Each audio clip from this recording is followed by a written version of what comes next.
बन्ना सज के संवर के ससुरारी जाना, बन्नी प्यारी को दुल्हनिया बना के लाना, बन्नी प्यारी को दुल्हनिया बना के लाना। अपने लिए मोरा बन्नी के लिए टिकवा, अपने लिए मोरा बन्नी के लिए टिकवा।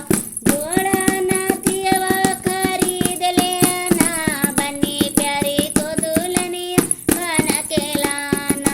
बन्ना जोड़ा नाथियवा खरीद लेना, बन्नी प्यारी को दुल्हनिया बना के लाना। बन्ना सज के संवर के ससुरारी जाना, बन्नी प्यारी को दुल्हनिया बना के लाना, बन्नी प्यारी को दुल्हनिया बना के लाना। अपने लिए सुटवा